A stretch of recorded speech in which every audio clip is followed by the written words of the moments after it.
some of the improvement in patient outcomes over the past number of years, 20 plus years, really.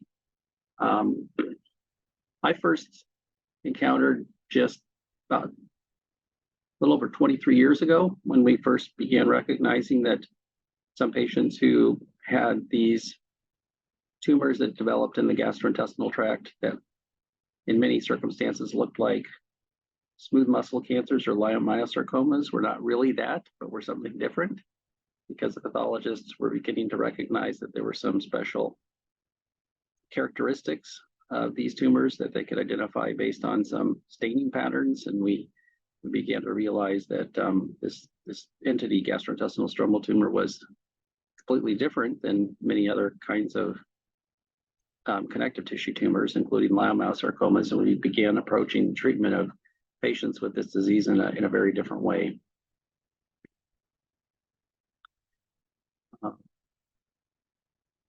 Second here. So gastrointestinal stromal tumors just stands for gastrointestinal stromal tumors, and these tumors or cancers, they arise in the muscular layer of the gastrointestinal tract. They also within that muscular layer are these smooth muscle cells that contract in a uniform way and result in peristalsis, which moves food through the intestine. And along within that muscle layer, there's a neural network that sort of coordinates this controlled, well-orchestrated contraction of smooth muscles to aid in our digestion. And within that, there are these pacemaker cells that help to coordinate the contraction of those muscles. And these intestinal pacemaker cells are called interstitial cells of Cajal, after a famous Spanish pathologist. And it's thought that GIST tumors either arise from these cells in many circumstances, or they arise from a precursor cell that gives rise to these intestinal pacemaker cells. And there are some similarities between these intestinal pacemaker cells and the GIST tumors, which is one of the reasons why we think that this is sort of one of the cells of origin of GISTs. These GIST tumors can have a couple of different appearances under the microscope. So in some cases, they look spindled shaped, which is shown in the panel on the left, where the nuclei, which are the dark blue things, are elongated, and the pathologists sometimes refer to them as cigar shaped because of the sort of elongated nature with the somewhat blunted end in some respects. And so they can have that appearance, or they can have a different appearance in which the nuclei or the cells are much more rounded, as shown in the middle panel, with the nuclei shown as the dark blue dots, and those are called epithelioid shaped cells. So they can either have an epithelioid appearance or a spindle cell appearance, or sometimes the appearance is mixed, where there's components of both spindle shaped cells and the epithelioid cells. And we know that these gastrointestinal stromal tumors, the large majority of them express a couple of specific proteins. One protein is called c-KIT, are otherwise designated as CD117 from historical reasons. And then another protein is called DOG1, which stands for discovered on GIST, and it's also sometimes referred to as ANO1. And pathologists can use antibodies to basically detect the expression of these proteins in the cells, and then if those antibodies get attached to the cells, they can stain for the antibodies that show up as the sort of dark brown appearance, which is shown in the panel on the right. So the panel on the right just shows the staining for c-KIT, which is usually found in what we call a membranous staining pattern. Some of the other markers that pathologists sometimes use to help distinguish between other cancer types include CD34 and smooth muscle actin, sometimes S100 protein, and then desmin is usually used to distinguish between a smooth muscle tumor like a leiomyosarcoma versus a GIST. The desmin's present on leiomyosarcomas and usually not present on GIST tumors. The incidence of GIST in the United States is estimated to be between 5 and 15 cases per million people per year. The incidence does rise as with increasing decade of life, although because of the demographics in the United States, sort of the peak age of diagnosis is generally in the 50s and 60s. And this is data from GIST registry that shows that, again, the peak age of diagnosis generally in the 50s and 60s, and it's relatively equal distribution between females and males in the sort of adult population, is shown in the blue and in the red lines. The GIST tumors can also arise in younger individuals and in children and young adults.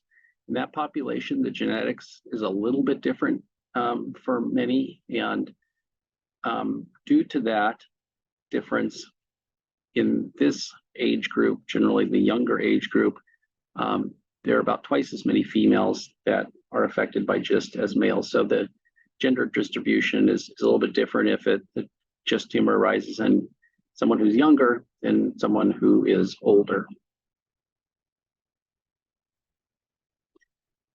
GIST tumors are considered rare. They're much less common than other cancers of the gastrointestinal tract. The most common cancer that arises in the gastrointestinal tract is colorectal cancer, and that occurs in somewhere around 150,000 patients. It's diagnosed in around 150,000 patients per year. And there's a significant number of people that die from colorectal cancer. The next most common cancers of the gastrointestinal tract include gastric cancer and pancreatic cancer. And then less common are esophageal cancer, small cancers, primary cancers of the small intestine, and then gastrointestinal stromal tumors. So it's considered a rare tumor. And because of that, as you're aware, there's often less funding to help stimulate research and progress in this disease, and less interest in pharmaceutical companies in developing drugs to help manage this disease. Gastrointestinal stromal tumors could arise anywhere along the gastrointestinal tract. About half of the cases arise within the stomach and are diagnosed in the stomach. About a quarter of the cases arise in the small intestine. They can also arise in the colon, and then more rarely they can arise within the rectum or the esophagus, or sometimes they originate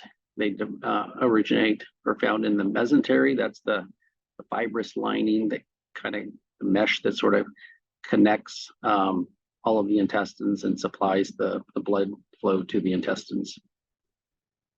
This type of cancer, since it's malignant, can spread to other sites in the body. The most common location or organ of involvement is the liver, and that's predominantly because of the blood flow from the intestines through the liver. But these tumors can also spread throughout the peritoneum, throughout the fluid that bathes the intestines, and so we can see tumor nodules show up in different locations within the peritoneal cavity.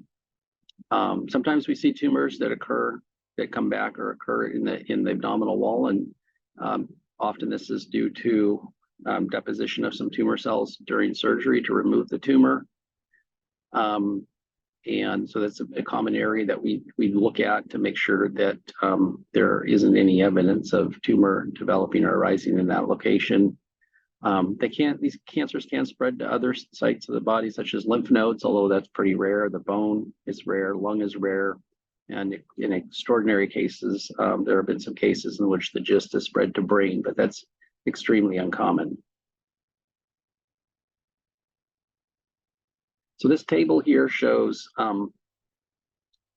to move something out of the way, but this table here shows basically the pattern of the disease at the time of diagnosis in 2,500 patients that entered data into a US registry. And in 80% of the cases, the GIST was localized, meaning it was confined to one area and had not spread to other sites at the time of diagnosis. In about 20% of the cases at the time of diagnosis, the tumor had shown evidence of spread to other sites or other organs at the time that it was diagnosed. The most common sites of involvement when the tumor spreads in this registry were the liver and the peritoneum, which I discussed previously. This tumor can spread to other abdominal organs. As you can see, the 33% of the cases, tumor had spread to other abdominal organs. And there were much less common spread to lymph nodes and bone and the lungs. And the estimate here on the number of patients who had GIST involving the lungs is probably a bit of an overestimate because many people have small nodules or masses in the lungs on CT scan, and in many cases those nodules are benign, and unless they're proven to be GIST by a biopsy, sometimes those lung nodules are sort of mistaken as being related to the GIST when in fact they're really not related to GIST.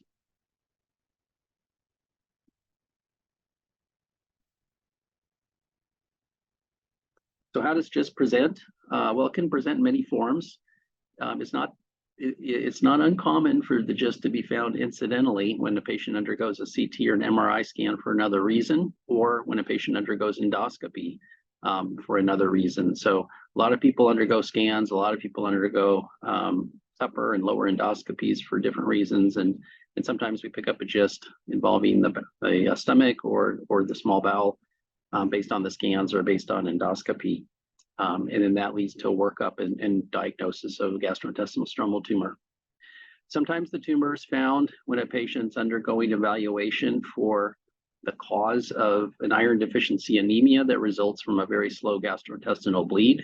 And so the person presents with typical symptoms of iron deficiency anemia with fatigue, tiredness, headaches, shortness of breath with exertion, other loss of appetite, other manifestations, and it's found to be anemic and then found to be iron deficient, and then a workup for that iron deficiency leads to the diagnosis of a gastrointestinal stromal tumor. In more rare cases, patients actually develop frank gastrointestinal bleeding that leads to hemorrhage that is picked up through sort of an acute evaluation of an urgent problem that develops. And that can lead to diagnosis of a GIST, although a more slow, chronic, sort of subacute bleed from GIST is much more common than somebody developing a really fulminant bleed from a gastrointestinal stromal tumor. Sometimes the tumor is picked up for evaluation of abdominal fullness, bloating, pain in the abdomen, or progressive loss of appetite, tiredness, or weight loss. So these are some common symptoms that patients may present with who have a GIST, but as mentioned at the top, many patients are asymptomatic when they're diagnosed with a GIST. The GISTs have pretty classic characteristics on CT scans. They're considered a heterogeneous appearance, meaning there's a mixture of dark and white appearance. And the panel on the left shows a slice of a CT scan from somebody with a gastrointestinal stromal tumor rising to the stomach.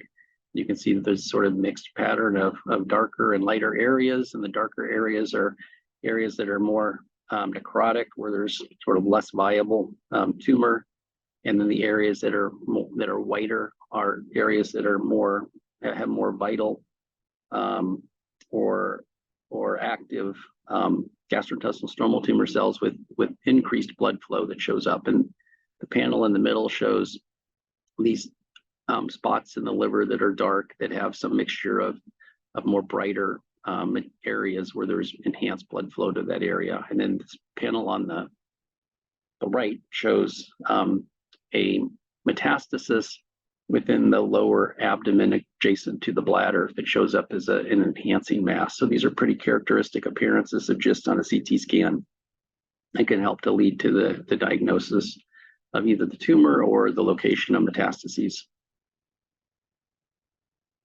So now I'll move on a little bit about the genetics, some basic genetics of GIST. There are a number of different types of GIST, and they roughly fall into a couple of different categories.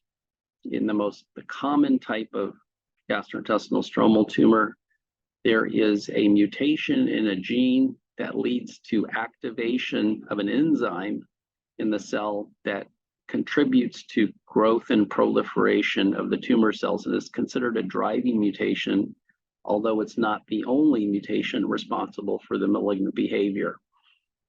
And in about 85% of the cases, this is the case, that there is a mutation, an activating mutation in one of these cellular enzymes. And in the majority of those cases, it's the enzyme KIT. The second most common enzyme that's affected is an enzyme called platelet-derived growth factor receptor alpha, or PDGFRA. And then the less commonly affected enzyme is an enzyme called BRAF.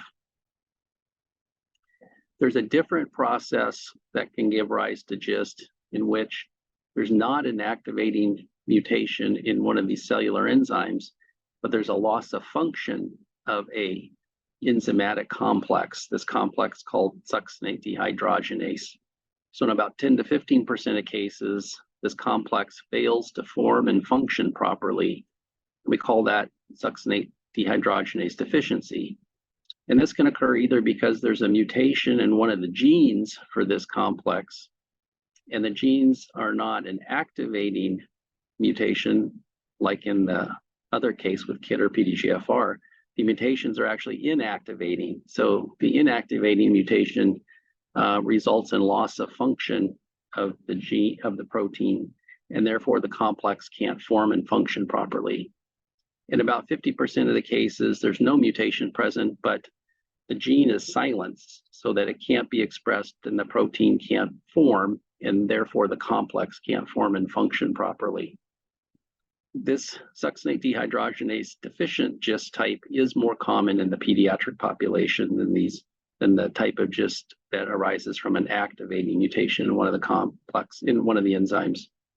And then the other class in which GIST can sometimes arise is in patients who have neurofibromatosis 1 deficiency. This gives rise to a disease called neurofibromatosis or von Recklinghausen's disease.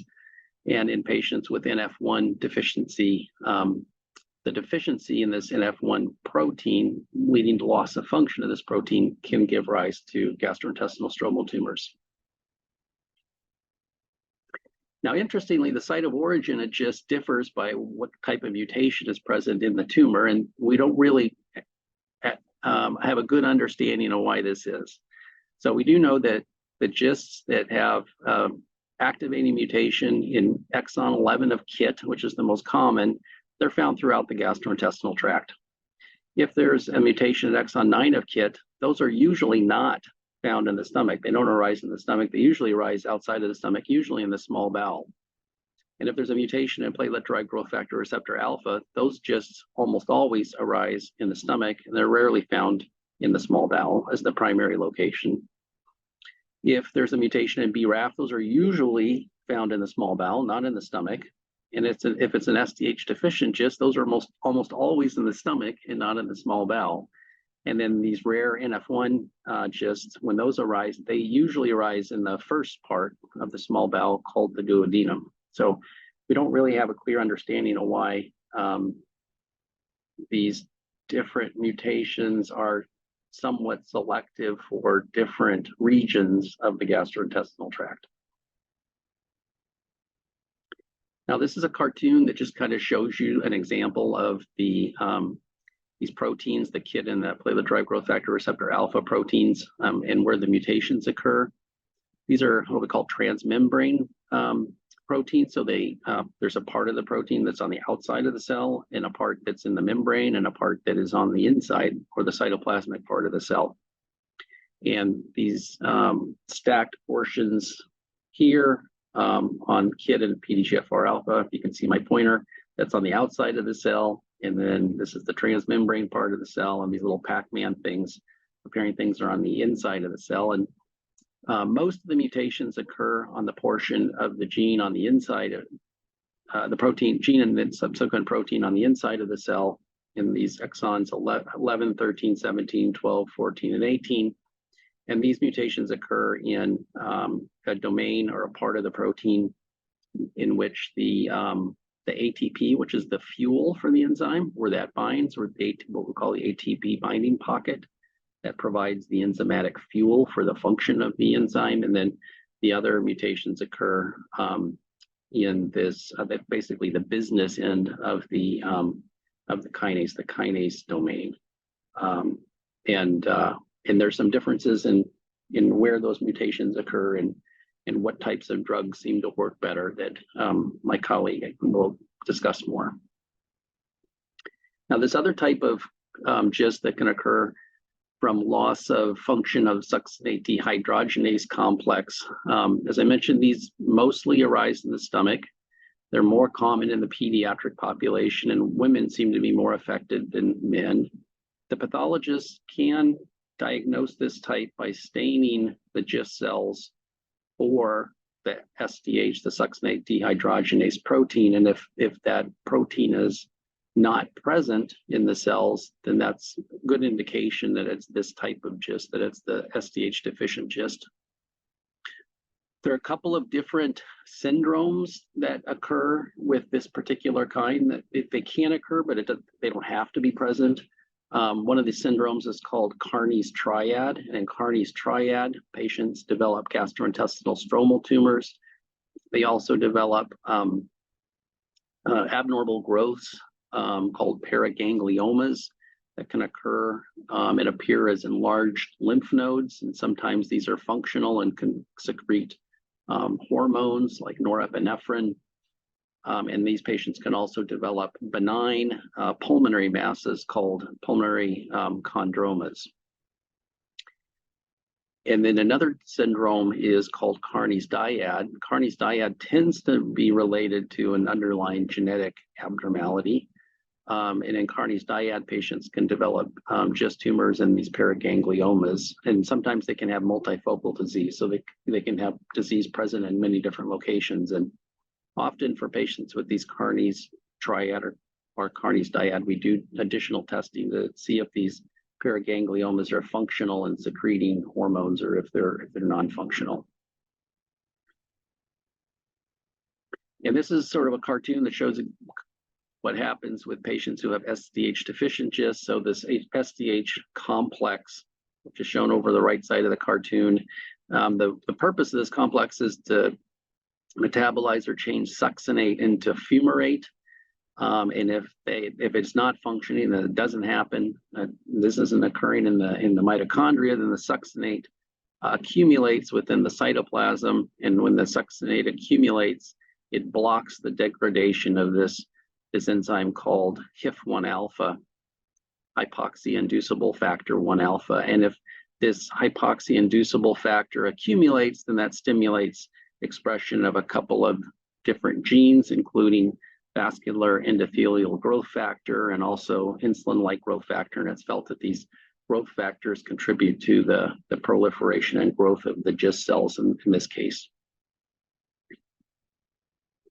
Then the other type that I briefly talked about was this RAS-RAF activated GIST occurring in patients with neurofibromatosis. And this leads to loss of this neurofibromin protein, which causes activation of RAS signaling, and RAS is another cellular enzyme that contributes to cell growth and proliferation. And patients with NF1 had about a 5 to 25% lifetime risk of developing a GIST. These tend to be multifocal, so they arise in multiple places in the gastrointestinal tract. They tend to be more indolent, meaning that they tend to grow much more slowly than some of the other types of GIST. And in many cases, there's a mutation in this one particular protein called BRAF V600E, and there are some drugs that are available that target this specific enzyme, and these drugs were developed for treating patients with melanoma, in which this BRAF mutation is much more present, and there have been reports of patients with GIST who have this particular kind of mutation responding to some of these melanoma drugs that target this specific enzyme. Now, briefly, just talking a little bit about risk stratification.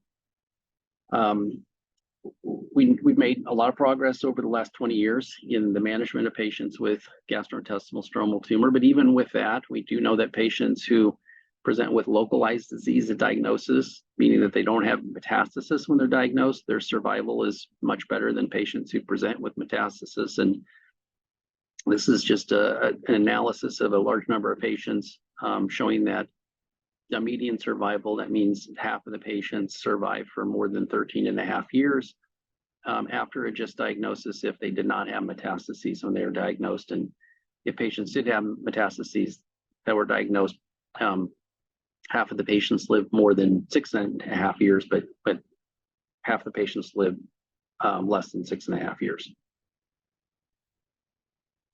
And we know from some older studies that the risk for patients with localized disease at diagnosis of the GIST coming back is related to two important factors. One is the size of the tumor, and the other is the growth rate or the mitotic index of the tumor, and that correlates to the tumor grade. And so patients who have small tumors that are less than 10 centimeters in size, shown on the left panel, the upper two curves, they have a much lower risk of the cancer coming back, or a much better survival than patients who have big tumors that are over 10 centimeters. And patients who have tumors that are really very mitotically active, they're growing fast, have more than 15 mitoses per 30 high power fields in this study, had a much higher risk of the cancer coming back than patients who had tumor that was much slower growing and considered more low grade. And so we use this information in trying to help counsel patients about the risk of their cancer coming back after surgery, and whether or not they might benefit from taking some drug therapy after the tumor's been resected. And this table is one of the risk stratification tables that's been developed that just shows that patients who have what we call a low-grade tumor, a low mitotic rate, and small tumors have a much lower risk of the cancer coming back, much less than 5%.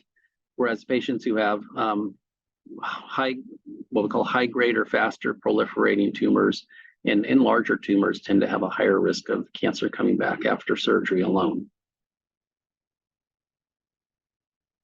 And this just shows what we call survival curve of patients based on their risk stratification after resection of a localized GIST, showing that patients who have a very low or low risk GIST, their survival matches that pretty close to what a normal population would be for their age. And that's the normal population is shown in the black line.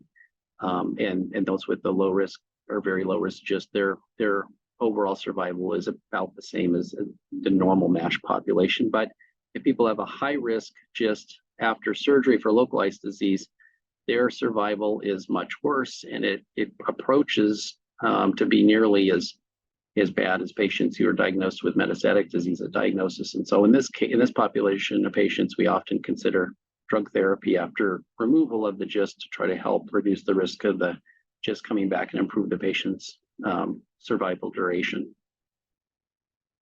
Just talking briefly a little bit about patients with advanced GIST, we've made a lot of progress over the years, and the survival's improved a lot. Prior to 25 years ago, before imatinib or Gleevec was available for treating GIST, patients who were developed with metastatic disease, their survival was generally about a year or less. But as you can see in this curve here, showing patients who are diagnosed with advanced GIST, the overall survival at 30 months, so at 2.5 years, is 82%, which is shown here. That's sort of excellent. And the overall survival, which is this green curve, after 5 years, more than half the patients are still living. So we made a lot of progress over the last 20 years in understanding GIST and treating patients with GIST. And this is shown here further. This is a curve that shows survival in patients from the start of second-line therapy. So that's after treatment with imatinib or Gleevec. And it's shown that compared to prior to 2006, which is this orange line, that those patients who were started on treatment after 2006 were when we've made more progress in treating disease after it becomes resistant or doesn't respond to treatment with Gleevec or imatinib. That we've shown that we've been able to improve the survival of patients just with the advances in the different drugs that are available now and at basics and better supportive care for patients. And this is also borne out for third-line therapy for patients. And this data comes from a GIST publication from the GIST registry that the LifeRap group helped put together and support. And this shows that if patients who started third-line therapy in 2013 or later compared to prior to 2006, that their overall survival is improved. And a lot of that's because we've got better therapies available for people that need it. So just in summary, like to sort of remind us that GIST is a connective tissue of the gastrointestinal tract. It's the most common connective tissue of the gastrointestinal tract, but it's still a rare cancer of the gastrointestinal tract. There are defined genetic alterations that contribute to the development of the disease in the majority of cases, and those genetic alterations can be very different from one GIST type to another GIST type.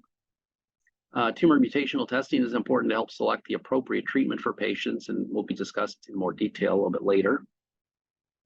Complete resection by surgery is needed for cure and localized disease, although for patients who are at high risk for the cancer coming back after surgery, we often recommend treatment with imatinib after surgery to help reduce the risk of the cancer recurrence. And I didn't go into a lot of detail on how much that treatment does reduce the risk, but there is a significant reduction in the risk of the cancer coming back, and benefit in improving patient survival. And the usual duration of therapy is 3 years, but that can vary some.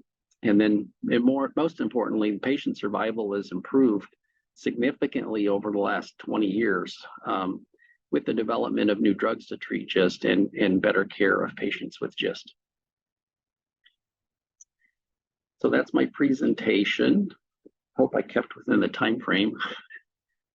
And I don't know, do you want to take questions now, or do you want to have questions at the end?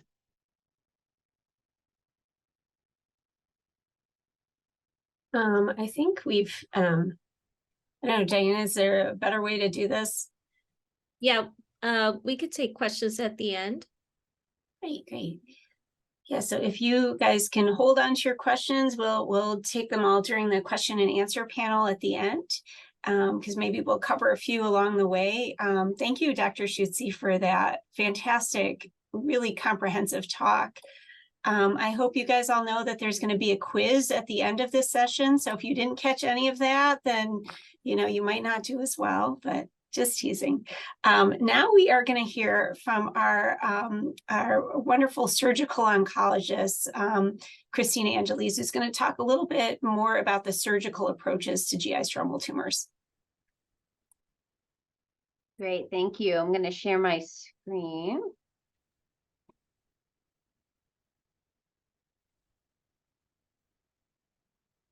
Make sure that I get the right one here.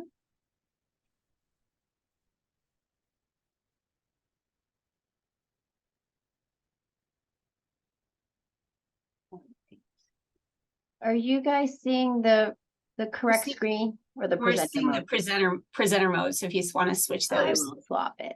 There we go. Are we there now? Perfect.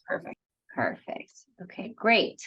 Well, thank you. It's really a pleasure to be here. It's always great to come together and bring our patients together to share some, this day of learning. So I want to thank Rashmi for inviting me to do this today. So I'm going to talk about how, as a surgeon, how we approach patients that present to us with GIST tumors. So overall, I'm going to go through the overall way we look through it, and then one by one. So first, of course, we have to assess, are we dealing with one primary tumor, or if there's metastasis, multiple tumors. Determine if it is resectable. Resectable meaning, can we remove the disease safely? We have to consider how we're going to do it. Is this something that we do an open procedure where we make an incision in the abdomen and remove the tumors, or we can do it laparoscopically, where I'll show you a picture of how we do that.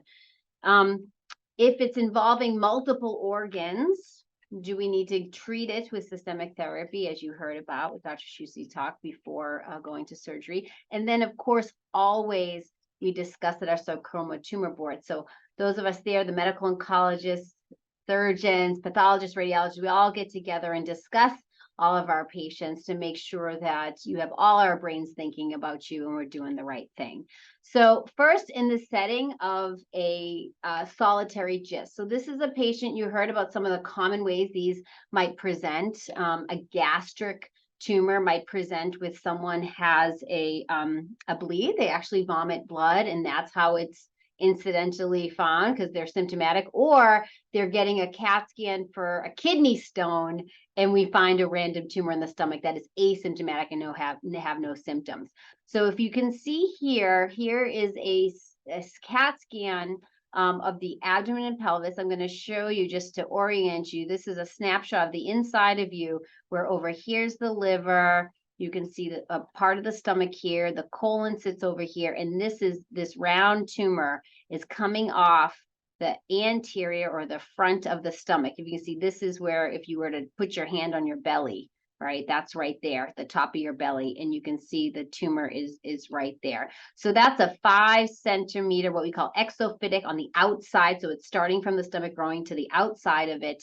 And this patient was biopsied by endoscopy, right? So they had an endoscopy and they biopsied and it came back as the GIST. This is another way to look at the CAT scan, where up and down, where your head is up here and your feet are on the bottom. And you can see here is the tumor. It's coming off of the stomach and it is touching the liver, but actually not involving the liver. We can tell that on some of the other scans here.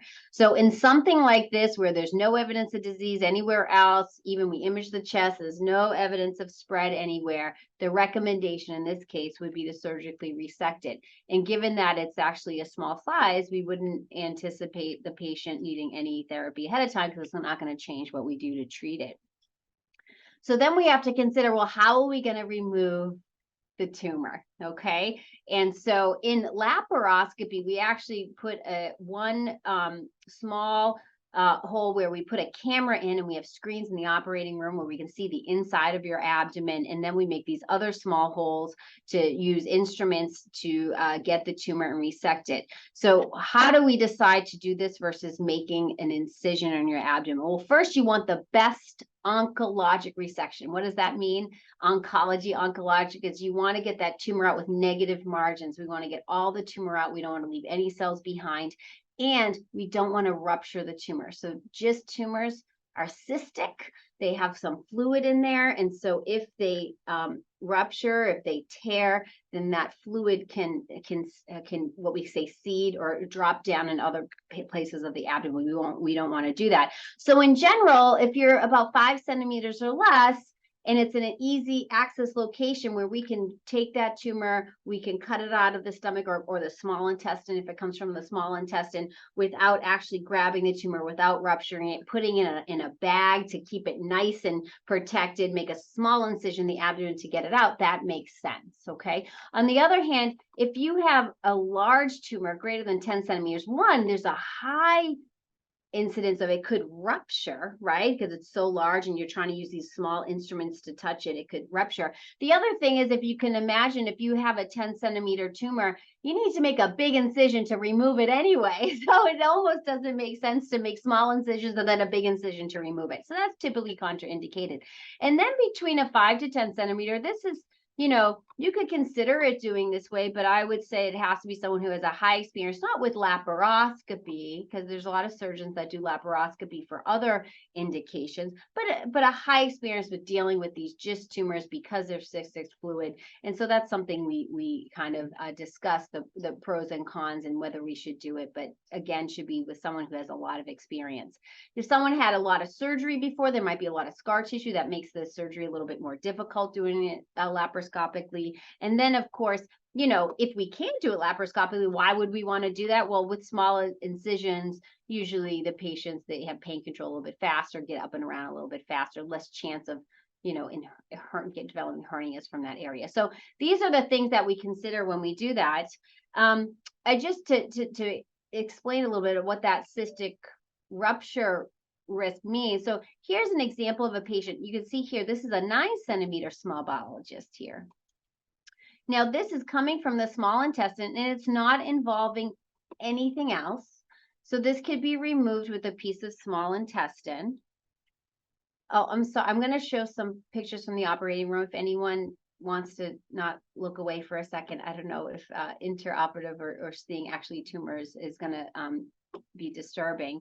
But this is a picture in the operating room of that same tumor. And you can see here's the piece of small intestine right here. And the tumor is coming from it. And this is the entire tumor here. And so in order to remove this without rupturing all this fluid that's inside, we use gentle handling techniques. See, those things that we've learned in training that we do, we put things around it, we make sure it doesn't rupture. And this is what the tumor looks like when it came out of the body. So attached to the small intestine. But you can see this whole thing, it's like almost a balloon. This is all fluid in here. So if that ruptured inside the abdomen, that would, could seed the abdomen. And here is an example of what that looks like. So here's an example of what that looks like if you have seedings of drop from that fluid. You could get these are all little GIST tumors. You can see one's here, one's here, one's here, one's here.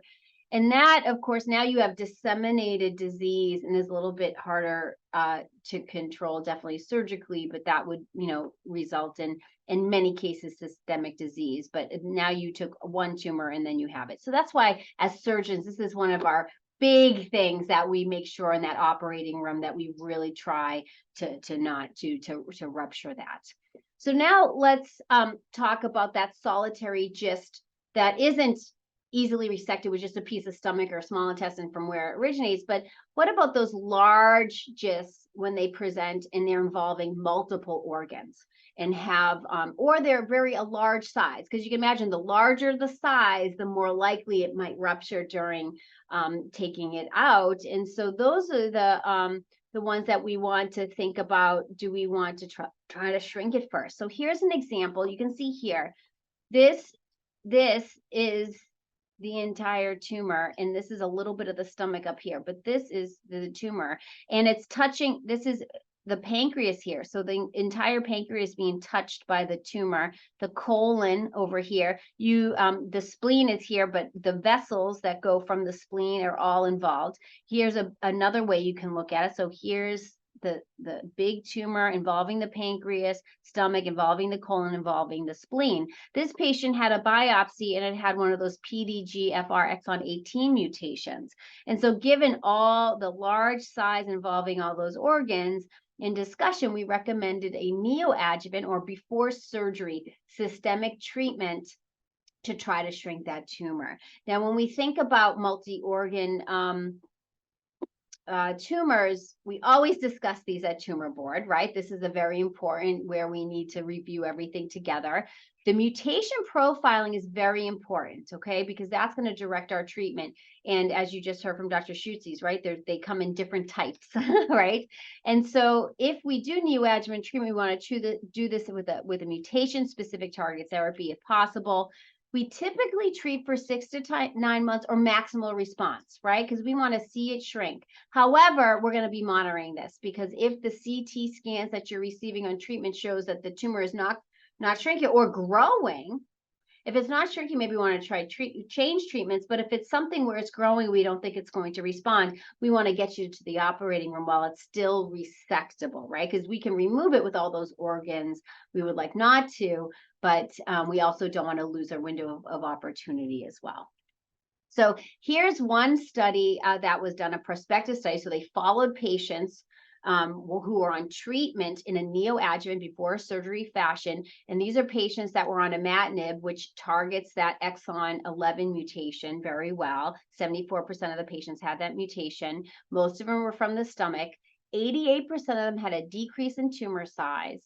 Half of them got less surgery, meaning if I looked at that, I said I had to take out your pancreas, take out your colon, but then 50%, they were able to do less surgery and only take out the tumor with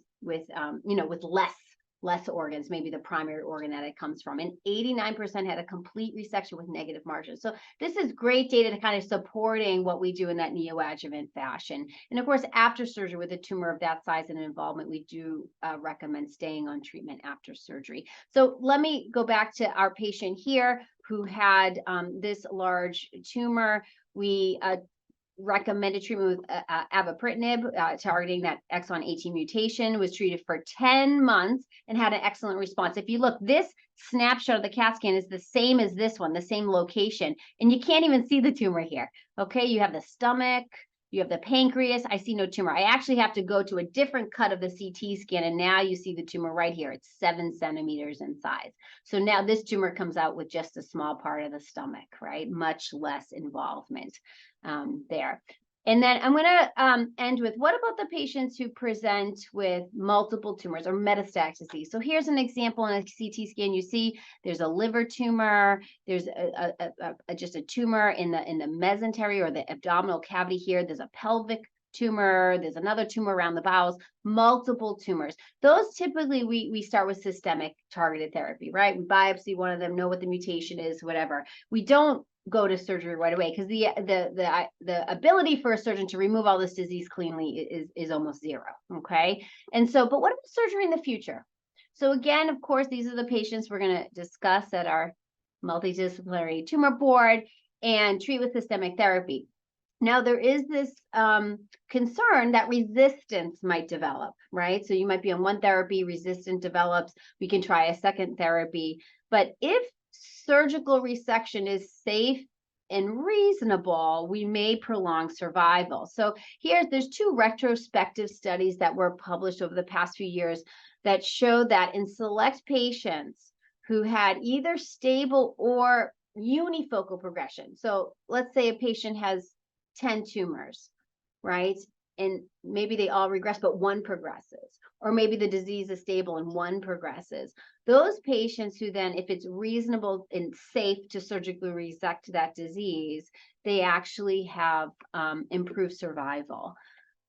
There was, it's unfortunate. So this retrospective meaning we go back and we look at, patients that had experiences and look at that, but not following them in a clinical trial. Some of you might be in a clinical trial where we put you in therapy and then we follow you, prospectively or forward. We've tried to do some randomized controlled trials for in this setting of metastatic. Just unfortunately, with poor accrual, we haven't been able to get enough patients to complete those trials. However, this one trial, when they looked at their data on 41 patients who they were randomized to either getting imatinib and having surgery, and this is in that, again, metastatic multiple abdominal tumor setting, or just imatinib alone, 88% of them that had surgery had a better progression-free survival, so a longer time without their disease progressing. So there is some data suggesting in carefully selected patients, what we call debulking surgery, removing some of the tumors that are either unifocal progression or that it's safe, may be beneficial. And I think, again, this is when we get all of our heads together and try to think about it as a group. You have to know, you can kind of see what we have today, but really the multidisciplinary discussions, the shared decision-making we make with our patients in this setting is really how we go about our care. And it's very important as a surgical oncologist that we do that as a team, and also with our patients, because I think in some of the settings when we don't have an exact answer, but we say, hey, we can do this or we can do that, and this is the risks and benefits, we do a lot of those discussions definitely in my clinic. All right, that's all I have now. I'm happy to take questions at the end. Great. Thank you so much, Christina, for that wonderful overview of how we use surgery as kind of a tool with this disease. And sometimes we use it as a cure. Sometimes we use it as a way to kind of control the disease for longer. And I think your point about how we all work as a team together, and that's why you have a bunch of us on together all as part of our tumor board is important. Now I'm going to talk about a topic that's a little complex, and I promise I'm going to do my best to make sure hopefully it's clear as much as possible. Can everybody see my screen okay? Okay, great. So I'm going to be talking about the clinical impact of just mutational testing. So that's already a bit of a mouthful. So basically, we've been talking about this mutation word and how it's important to check and understand. We're going to talk about that, and then we're going to talk about what's the impact on you, the patient. So kind of the clinical impact, the impact in the clinic. So kind of my hope is we're going to be able to understand a little bit about mutations. We're going to try to talk about the different drugs we have in GI stromal tumors and kind of what the impact it is on those drugs on different mutations. And then we're going to talk about something called primary mutations, and then secondary mutations, and then some very rare mutations. So first, I'm going to take you guys back to Biology 101, if you can remember that basically inside the cells of each of our bodies, there's DNA that controls the growth and the activity of our cells. So this is just kind of a generic example of a cell, but the tumors are made up of cells, and in the cells there's DNA, and the DNA has all these different genes. So this is kind of a segment of DNA, which is essentially can compose a gene. So, as I mentioned, the activity and growth of cells are guided by DNA. So when cells and DNA divides everywhere in our body, it's important for it not to make mistakes, because this is really dictating the pattern of growth. But unfortunately, we know in our body and in life, mistakes happen. So when those mistakes happen, in the DNA, we call those mutations. So mutation is a change that occurs in our DNA sequence, either due to mistakes when the DNA is copied, or sometimes it's due to other factors. So this is kind of an example of our DNA. And then sometimes the DNA is supposed to pair up correctly with different components of the DNA. And sometimes when it doesn't pair up correctly, it's called mutated, or that's a mutation. So we know that when mutations happen, they can disrupt the normal gene activity, and they can cause diseases like cancer. And we can identify mutations in almost 90% of just tumors. And because of these are very specific changes, sometimes we can target those mutations so we can treat the cancer. So again, we've learned how to target a lot of these mutations to stop GIST from growing. So hopefully that was a little blast from the past for those of you guys who don't think a lot about mutations. So how do we even test for mutations? So there's a lot of different ways that we can test for these. We can test the tumor itself. So if you have a biopsy done, or you have that tumor removed, we have some hospital-based testing that we can do, that are some panels for the most common mutations we know of. There's also commercial-based testing that we can send out to companies that kind of make a business of this type of testing. They might do more extensive testing. They may look for less common changes as well. They usually charge money to your insurance company, which may or may not cover it depending on your plan. But sometimes that's a very useful way to get that extra information. Sometimes, beyond the initial tumor, if there's a new spot that comes up while you're on treatment, or if it recurs, or if a tumor starts to grow, sometimes we do testing where after we remove a new tumor, or if we want to rebiopsy it. Or there's also some ways that we can draw your blood, and we can see if there's any circulating tumor cell DNA floating in your blood. And sometimes that can tell us if there's new mutations develop, and also can identify the older mutations.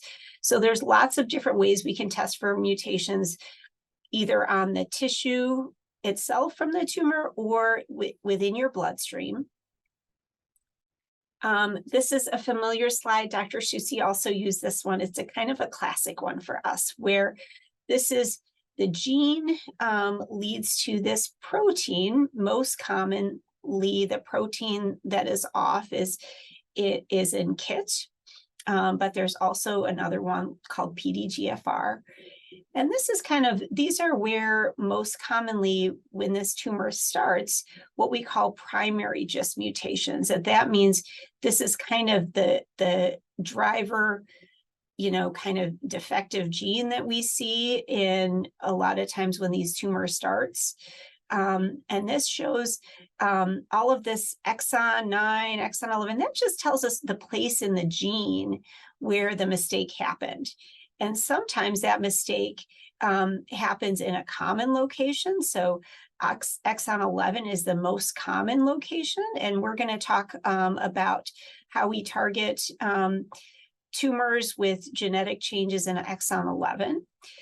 Less common areas include exon 9 and KIT, and then there's also some in these other places called 13 and 17, and then also in this other protein called PDGFR alpha. Like I mentioned, we can identify a mutation in almost 90% of the time, and those mutations can sometimes guide our treatment. It can also tell us a little bit about how the tumor behaves. Sometimes some mutations tend to cause tumors to grow more quickly. Sometimes they tend to grow less quickly.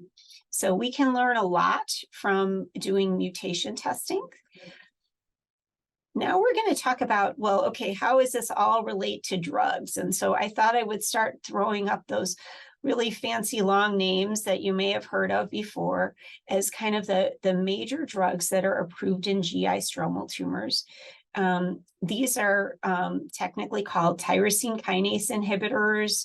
We say TKIs for short, but you know, another way to think about them is just protein blockers. So they block these abnormal proteins that have these mutations in them.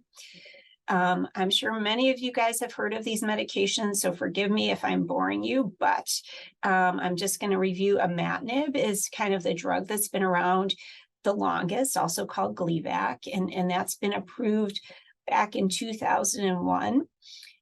So I'll tell you, you know what, that's not very long ago.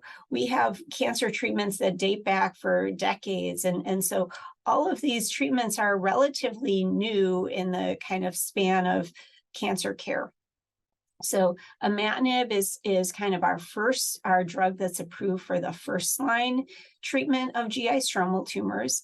After that is a medicine called sunitinib or Sutent that's approved after imatinib no longer works. Then we have regorafenib that's approved after imatinib and sunitinib. And then we have a medication called avapritinib that's approved for a very specific mutation. And then most recently, we have a drug called ripretinib, which is approved after 3 or more drugs are no longer working. So now I'm going to talk to you a little bit about each of these drugs and what we know about how we can tailor the treatment based on mutations, or how the tumor responds based on mutation. It's hard to remember all of these when you're a patient. So I want to talk to you guys about this, but also know that hopefully the person that's treating you will know and will be able to help guide you, that based on your treatment and based on your mutation, we are going to alter your treatment.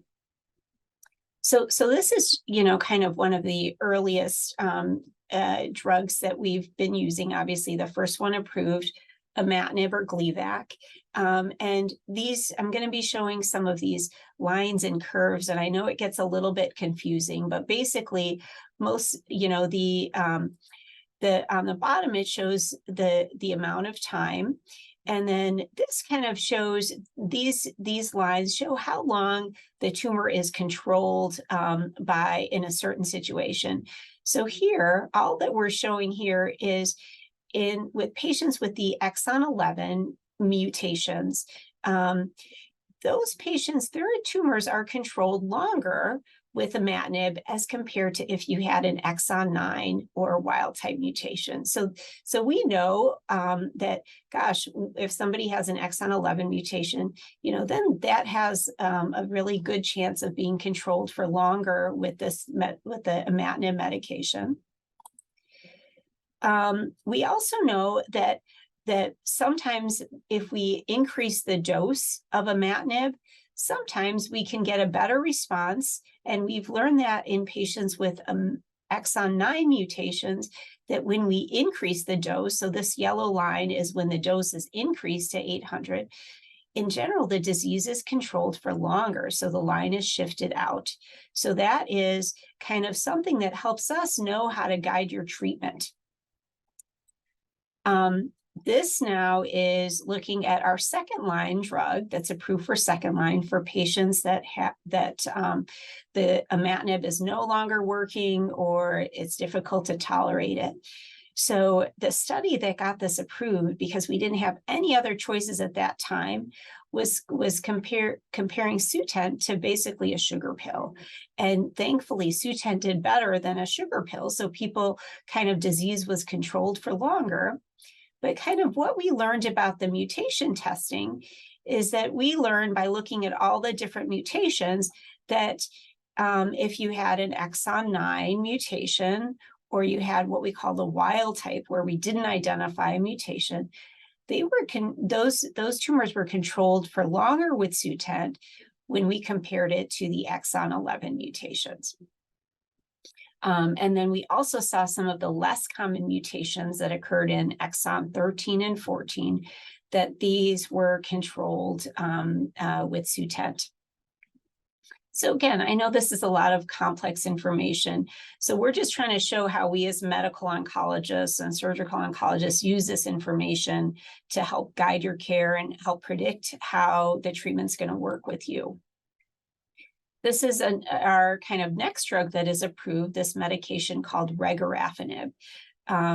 So regorafenib is just another protein blocker, blocks the same proteins in different ways.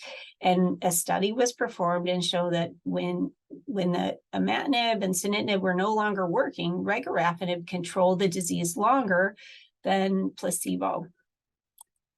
What we learned about how it was affected by mutations were that both patients that had the exon 11 and exon 9 mutations were controlled with regorafenib. And there was another less common mutation in exon 17 that was also controlled with regorafenib. So we were able to kind of learn by doing these studies, by looking at the different mutations, how we can guide our treatment a little better. The next drug I'm going to talk to you about is many of you wouldn't be as familiar with this. It's a medication called avapritinib, and this one is for a very specific mutation that we see in a very specific spot. It's called the PDGFR alpha D842V. So I was just joking before, there is not a quiz at the end of this. This is just to let you know that sometimes we find very specific changes, and this specific change isn't sensitive to our typical imatinib. So we know that patients with avapritinib, treated with avapritinib, basically do better than any of our other genetic or any other drugs that we know of. Now we're going to talk a little bit about secondary mutations. So, I talked to you about the most common areas where we have genetic mutations to start. Unfortunately, cancer sometimes, not always, cancer sometimes is pretty smart and develops resistance and develops new changes to make our treatment more complicated. And sometimes we might start with one mutation and then we get additional mutations. And these are the common locations where we get other mutations develop in these other numbers, 13, 14, 17, and 18. That's when we have kind of some new drugs that have come out. This is a study that was recently completed of a newer drug called ripretinib. And this is basically a drug that was studied after patients went through all three of the other approved agents. And because it blocks the protein in a different way and binds to things a little bit differently, it's able to tackle more than one mutation. So in patients that have resistance mutations, we see that this drug can control the tumor. So, what we learned from this study is patients with multiple mutations that were treated with this new drug did better than being treated with the placebo, even after they had resistance developed to 3 other drugs. This is another very complicated slide. Apologize, but this is just kind of a way, an example of kind of how we make decisions again. This, are kind of some of the most common primary mutations that I listed on top. These are some of the most common resistance mutations that I've mentioned as well. Green is good. Green means go. So, imatinib is really good against our kind of some of our primary mutations, but when there's resistance that develops, it doesn't do as well. There's a stop sign here, it's a big red stop. The sunitinib can control the disease in some patients with the primary mutations and with some of the resistance mutations, but not all of them. And then these are some of our other treatments. The regorafenib is another one that we talked about, our 3rd-line drug, where again, depending on where we see both primary mutations and resistance mutations, it may be better fit for one drug versus the other. Ripretinib, I'm going to jump down to ripretinib, which is kind of the last drug we talked about, where we saw that it can go help against a variety of mutations. And then this, I'm going to say, is kind of one of the studies that we're doing right now, which is combining a new drug along with Sutent, also should hit a variety of mutations. Now these are things that we see in studies and in the laboratory, kind of how we think things are going to work. It doesn't work so perfectly in patients, unfortunately. Sometimes we can't identify the mutation. Sometimes things work when they're not supposed to, or sometimes they don't work when they're supposed to, based on what we know. But it gives us kind of a good head start in making decisions that we think might be good for your care. So kind of to summarize, our primary GI stromal tumor mutations, mutations in the KIT exon 11, we often start with the imatinib and kind of our standard dosing. If there's something in exon 9, we often start with the imatinib. And because it does better with the higher dosing, we can sometimes make the decision to increase the dose. If you have this uncommon mutation that isn't resistant to that is resistant to imatinib, we start with this other new medication. But if there's mutations in other places in that gene, we still start with imatinib. Dr. Schutze mentioned the sdh-deficient tumors.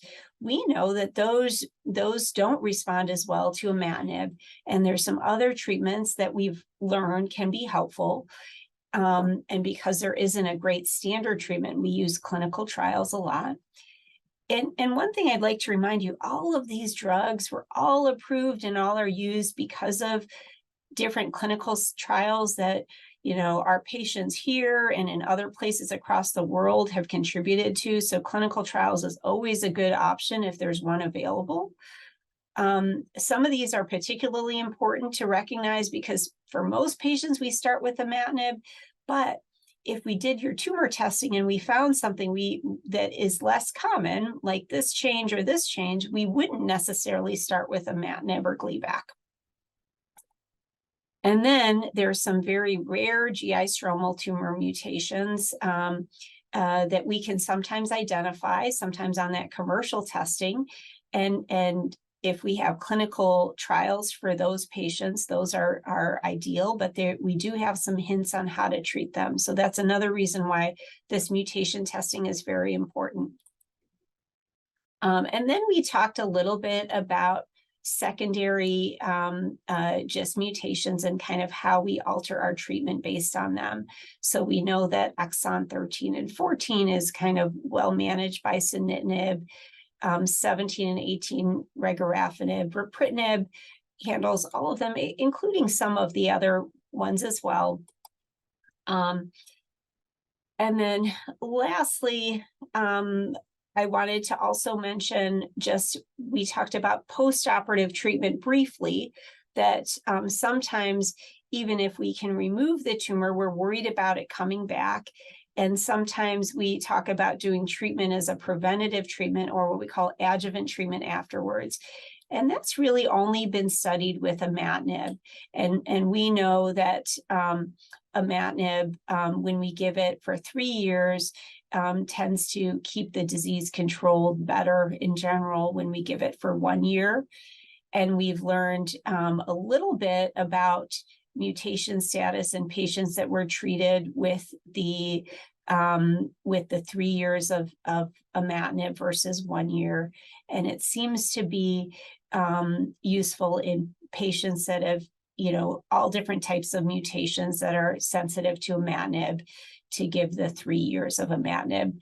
We don't use any of our other medications as a preventative treatment because they really haven't been studied in that way. So to summarize, for most patients with GI stromal tumor that need treatment with medications, imatinib is still the first choice. The exception is if there's an imatinib resistant mutation. And then sometimes we actually increase the dose if we have an exon 9 mutation. And then our other therapies have activity against broader mutations. And then, as we lastly talked about, imatinib is the only treatment that's approved for preventative or adjuvant treatment. So that's all I have to share with you guys today. Hopefully, I made the mutation testing a little less foggy for you all, but we have plenty of time for questions at the end. And now I'm going to pass it on to our most amazing pharmacist who sits in clinic with us and gives us advice on how to manage drugs and side effects and interactions. So please welcome Rachel McDivitt. Thank you, Rashmi. Thank you for having me. Let me get my slides up for you.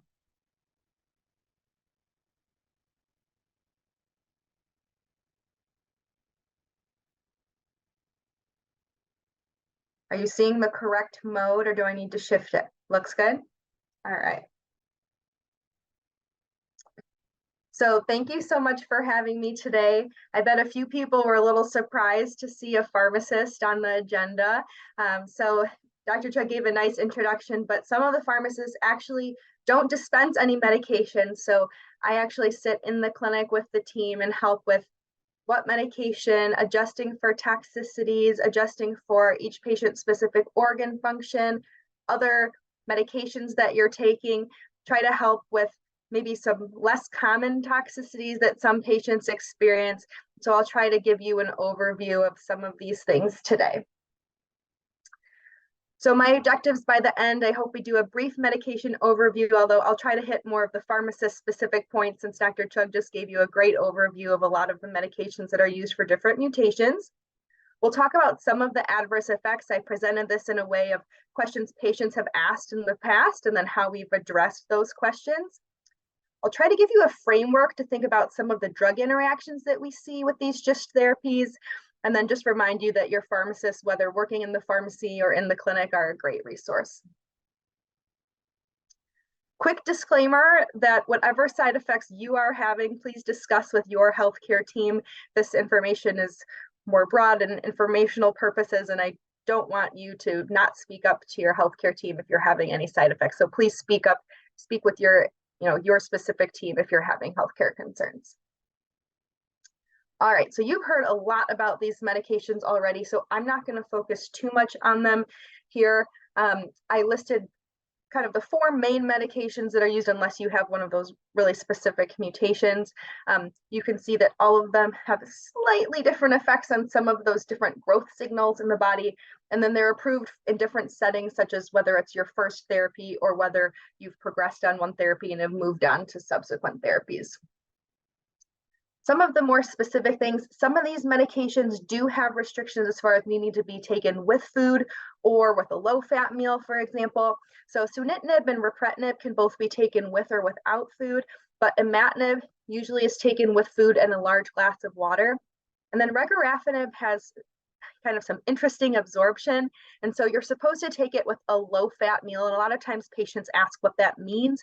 It's supposed to be less than 600 calories that's less than 30% fat. So for example, a slice of whole wheat toast with kind of a tiny bit of butter, peanut butter, something like that would be something that if you were taking breakfast would be an example of what you could take that with. And then also there are a few different dosing regimens. So it's important when if you're switching to a new medication to know whether you're supposed to take it once a day or twice a day, whether you're supposed to take it continuously every day, or whether you're taking it in the form of a cycle.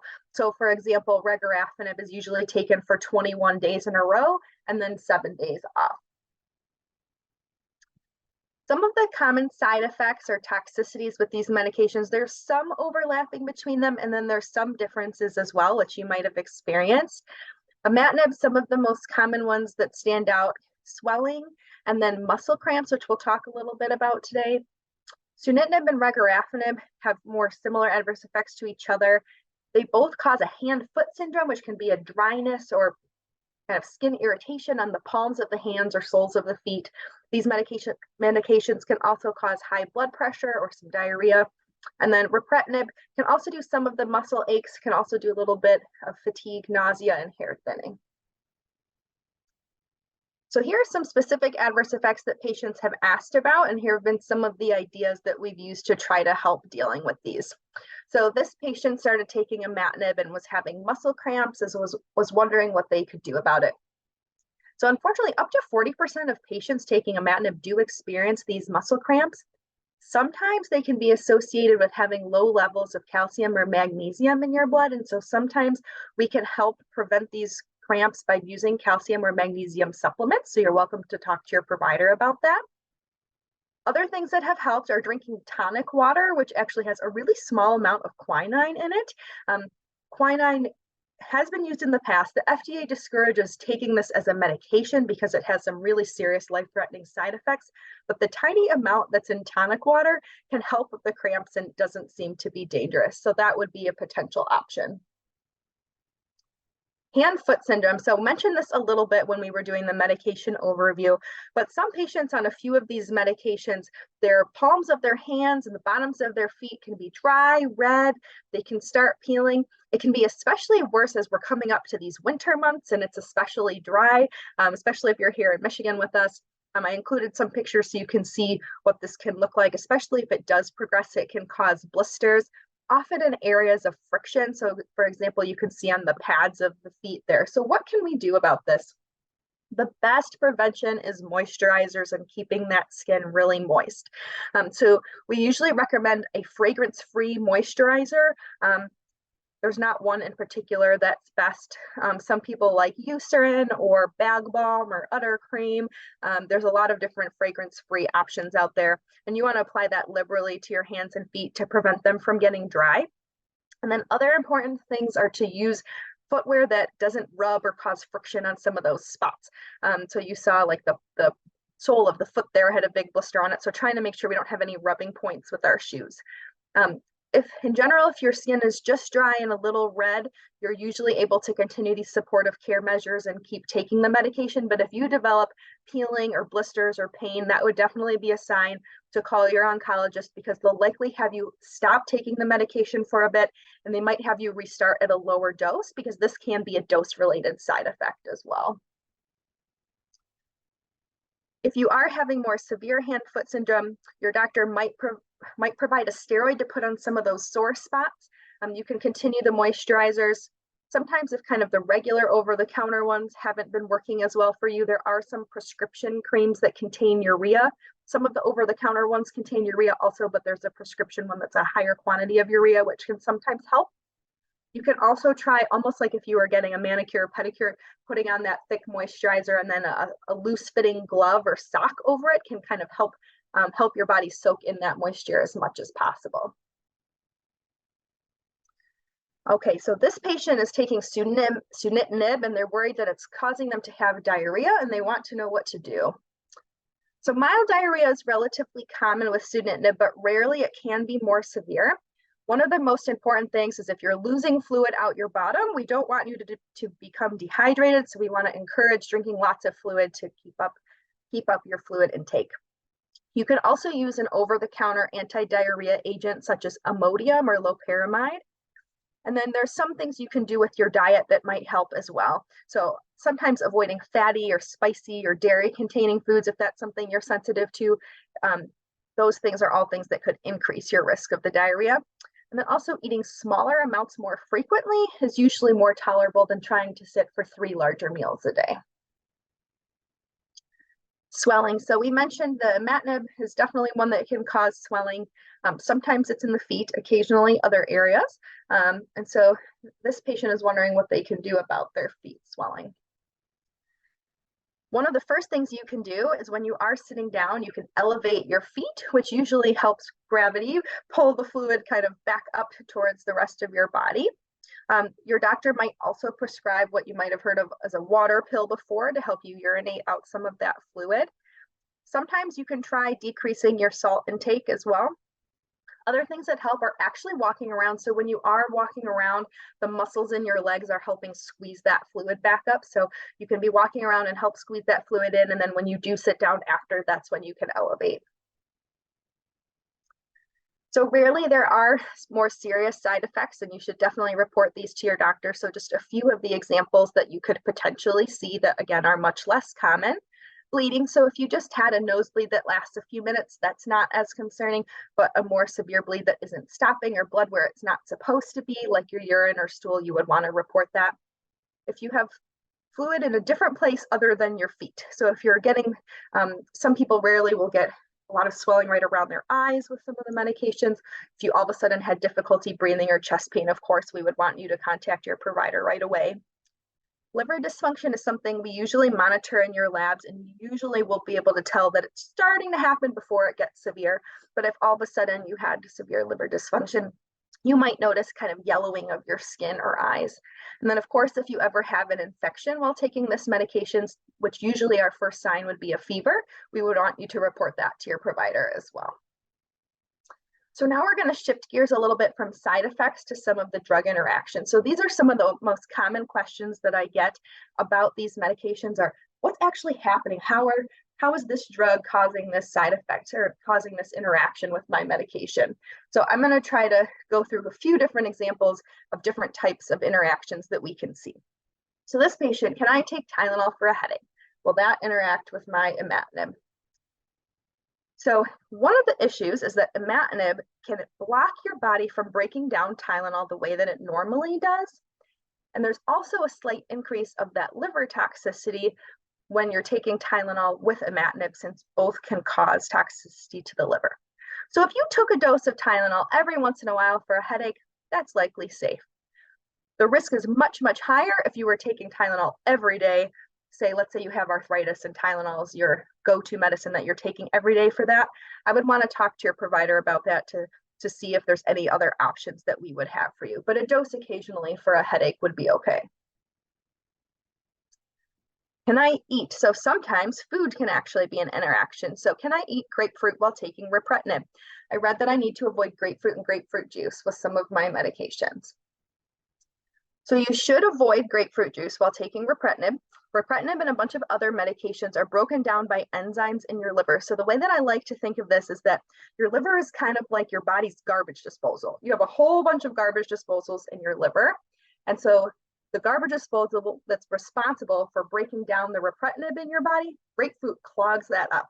So that means that your body can't break down the ripretinib as effectively. It could build up in your body and you could get increased side effects. So we would recommend avoiding grapefruit and grapefruit juice while on this medication. Tried to give some examples about which garbage disposals are most affected by the medications most commonly taken for GIST. So one of the most common is called CYP3A4, and just like Dr. Tug said, no quiz at the end, so not expected to memorize that. But the part of your liver that has these CYP3A4 enzymes, and I shouldn't say it's actually a part, but these enzymes are all throughout your liver. But this enzyme is the one where imatinib, sunitinib, regorafenib, and ripretinib are all broken down by this enzyme. And imatinib and grapefruit or grapefruit juice kind of slow it down. So because imatinib does both slowing it down and goes through this way. All the studies are with knowing that imatinib causes this effect, so that's kind of taken into account. But if you throw the grapefruit in there, that kind of throws a whole wrench in the situation, and again could cause the amount of these medications in your body to build up and increase your risk of side effects. So we'll do another example. So a patient called and said, my primary care doctor wants to start taking Cymbalta or duloxetine. Is this safe to take while I'm taking imatinib? So hopefully you would ask, you would call and ask your pharmacist or physician to figure this out for you. But what we're doing in the background is we're looking to see how is the medication that you're currently taking, such as the imatinib, broken down in the body, and what effects does it have on these different enzymes in your liver? And then the new medication that's being requested, same thing. How is it broken down and what other enzymes does it affect? So in this case, the Cymbalta medication, it's metabolized by a completely different garbage disposal in your body, and it blocks this one called 2D6, but it has no effect on the CYP3A4. So since these medications are broken down differently, it's safe to take the combination. Another question was, my neighbor recommended I started taking turmeric. Is this safe while I'm taking regorafenib? So I think it's important to remember that herbs and supplements can sometimes cause side effects and drug interactions too, the same way that prescription medications can. And so it's important to tell your providers about the herbal supplements that you're taking or any of the over-the-counter therapies, because these could potentially interact or cause toxicities as well. In this case, there's some studies, we don't really have them in humans, but in animals and test tubes that show that turmeric can block the CYP3A4 enzyme, which is the one that breaks down a lot of the medications used in GIST. So while we don't have data in humans, the risk that we have based on our animal and test tube data is that this could increase the side effects of these medications because it would slow them from being broken down. Also, the turmeric has an effect of increased risk of bleeding. And so if you had the same effect with your GIST medication, then you would potentially be doubling up on that side effect. So again, not meant to be a comprehensive list, but hopefully was able to give you some insight into what we're looking at when we're looking at either how to manage your toxicities and also how to manage the drug interactions. I would like to introduce everyone to Antoinette Powles, otherwise known as Tony. She is LRG's Data Management and Research Associate, who will be speaking today about the benefits of joining LRG and our patient registry program. Yeah, hi everyone. It's great to see everyone. Give me a second.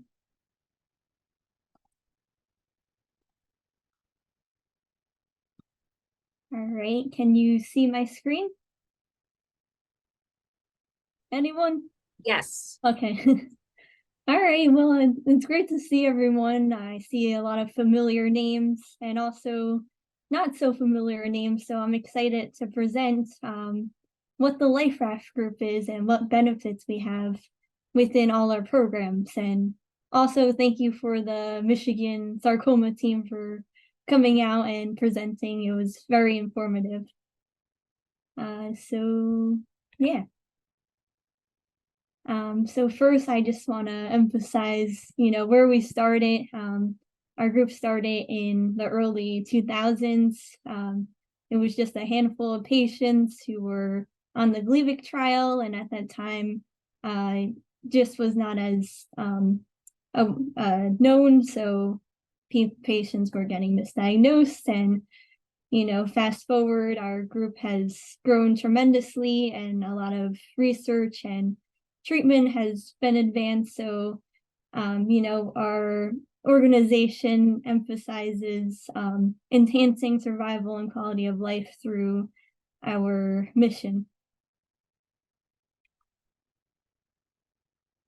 So one benefit is with being a part of our group, you're becoming your own GIST advocate. And, becoming a well-informed patient is very important, especially with such a rare cancer. And it's important to stay in the loop with all these upcoming clinical trials and treatments. So we do have many events and also virtual events, including our GIST webinars, where we focus on specific topics led by specific experts, and you're really able to understand, what's going on with GIST. So, and also we do have LRG events, including our Life Fest. We're actually having one next year in San Jose. I highly recommend going. It's very energetic. I personally never been to a Life Fest yet, but I have heard from patients and also my staff. It's very educational and just another way of getting involved with the Life Raft group. And then we also do have our support groups and mentorship programs, which I will go into deeper later, but it's a great program to really get connected with someone who understands and are going through the same challenges as you. And then also with being a part of the Life Raft group, you have access to a private forum consisting of other just patients and caregivers, and you're able to ask your own questions and also just look at what other patients are going through. And it's just if you guys are a part of the GIST Survivor Facebook page, it's just an additional way of interacting and asking your questions, and we offer that along with our GIST specialist directory, which is a very extensive database. We have the doctors here today who are amazing. And not only in the US, we have GIST specialists listed internationally. And, some patients ask why they're on our list. We do have a elaborate vetting process where we interview the doctors and we ask a series of questions to really understand if they have the qualifications to be a part of our directory. So the doctors you see on there, we do highly recommend. And and then also another aspect of our group is we do clinical trial awareness. So we're always educating and keeping patients in the loop of upcoming clinical trials. You don't have to be an advanced GIST patient to understand and be informed about these trials. It's also good to just be proactive and understand what's going on. And then another aspect of our group is volunteering and fundraising. There's many different types of volunteers. We do have a LRG science team where we meet bi-weekly virtually, and we circulate literature and brainstorm deliverables. We do have a diverse group, so anyone with a specific background, we are more than happy to welcome in the group. And if you do have an interest, you can let me know or my team, and I can go more into depth about that group. And then other types of volunteers, we have social media ambassadors, which helps with the communications departments.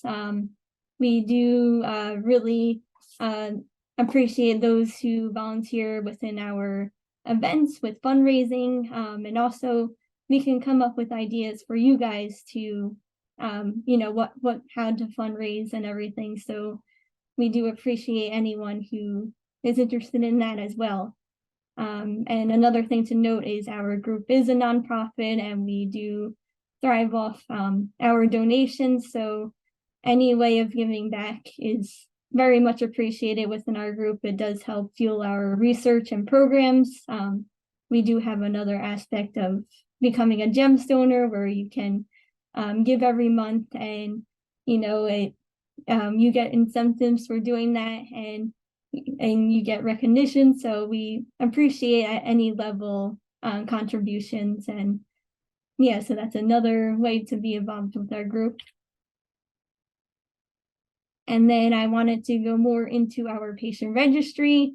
Myself, I'm a case manager, so I talk to many patients every day, and I'm the one that does the initial intake. And throughout my education and talking with GIST patients, I have learned the importance of our registry. So if you guys don't know what our registry is, it's one of the largest GIST patient registries internationally. We have about more than 2,700 patients across more than 80 countries. And it really does help us to understand the natural history of GIST and treatment outcomes. And, it is self-reported data. So patients are not only patient advocates, but they can become patient scientists for us. And we do capture many elements within our patient registry, as you can see on the presentation. And, participation under our patient registry is voluntary, and it is protected under our IRB, and we are GDPR compliant. And just to note that our participation in our registry is free. There's no charge, and we accept anyone who has a confirmed GIST diagnosis. And one benefit of being a part of our patient registry is you get access to a GISTry. This is helpful because most GIST patients, they have different doctors from different institutions, so it's helpful to have one document with all the medication history into one, so you're able to access it easily and become more well-informed about your GIST timeline. And we're also able to guide you with the proper GIST care and also recommendations for GIST specialists. And as I said before, clinical trial information. And then another benefit is we have access to knowledgeable staff and volunteers. We have a big team here with Denise and Semi. I work with them, and then also Carolyn, who is a wonderful volunteer. She works as the initial person and point of contact for our welcome calls. And then we have Piga, who's the international consultant. So we do all work as a team. And when you join our patient registry, we're always working as a team to understand what we can do to help you. We're not doctors by any means, but we can come up with our insight and what to ask your doctor and how to prepare for appointments. And then another benefit of being a part of our registry is you do have access to GIST expert training courses. It's not currently active, but we do have modules on our website where you can access videos at your own time and become educated on GIST. And as I said before, it does enable you to become your own GIST advocate. And we're also able to go through your clinical reports and really get you to understand your GIST so that you can become a more informed patient. And then lastly, we do have a virtual tumor board for eligible patients. If we feel that it is needed, we do circulate information. And then we also have a GIST collaborative tissue bank. It is free as well, and it does greatly help with our research.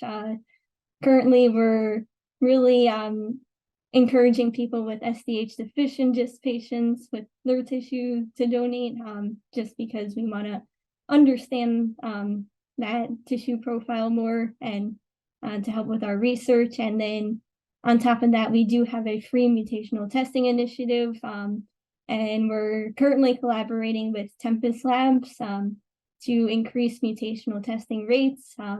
This initiative is for US patients, and you're eligible if you do not know your mutation yet and you're a GIST patient registry member. And if you want to know more information about getting testing through us, I can always you can always talk to me after, and I will guide you through how we can get that process started. And then overall, the more data we have, the better. We want to get a big sample size because GIST is very rare, and limitations are small sample size. So the more patients we have and the more diverse our data is, the better analysis we will have in the end. So any participation would really help us.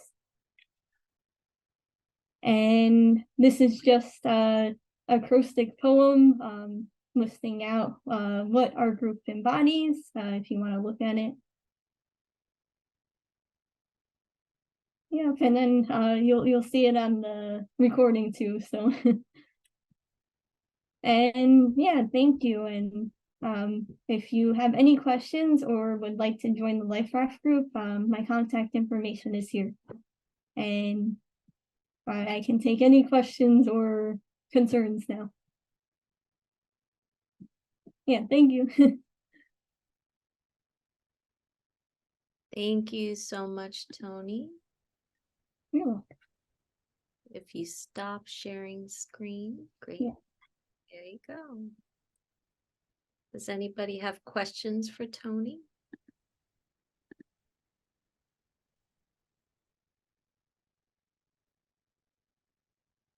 Well, thank you so much. I'll pass the baton Thank over. you, everyone. Pass the baton over to Laura. Thank you again, Tony. Thank you, Tony, and thank you, everyone. I will repeat what Tony said. Thank you so much to the Michigan Sarcoma team. Thank you to Tony, who has been with the registry now for a couple years and has learned so much. I do want to say that a lot of the questions that were asked here, specifically relating to pathology report and understanding your pathology report, I'm so grateful that the sarcoma team was able to answer these questions, but that's exactly what our registry team can help you with. We are a touch tone away from you. If you have a question about a report or anything, we can help answer that. We can answer it, or reach out to one of our wonderful members of our physician community that can help us understand a little bit more if we don't understand it. So what I'm saying to you is, if you're not a member of the Life Raft group, it's so important to join. We have an amazing amount of resources for you. I encourage you, and Diana will be sending out a follow-up when this is over, and she will include the link to join. And as soon as you join, we will reach out to you to talk about any questions that you might have. So again, thank you for sharing your Friday with us. The Life Raft group, remember, is a touch tone away.